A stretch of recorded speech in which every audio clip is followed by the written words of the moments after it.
चला, आपल्या सगळ्यात जवळचा समाज म्हटलं तर कोण येतं, तर ते येतात शेजारी. आता शेजारी हा चांगला असला तर बरं, पिडणारा शेजारी असला तर आपला जीव नकोसा होता.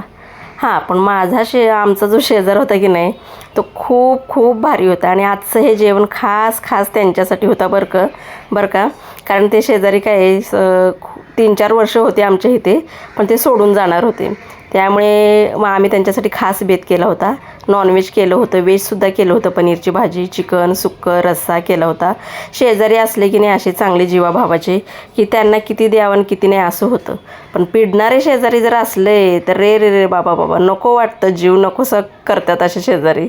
मग आमच्या इथे एक छान भारी शेजार होतं बरं का. असं वाटत होतं जाऊच नाही त्यांनी सोडून, पण शेवटी त्यांना जावंच लागलं. ह्या बघा, ह्या आजी होत्या आमच्या शेजारी, खूप खूप भारी बरं का. सगळ्यात जवळचे नातेवाईक म्हणले की आपले शेजारच. तुमचे कसे शेजारी नक्की सांगा बरं का. चला की सबस्क्राईब करा की चॅनलला पटापटा.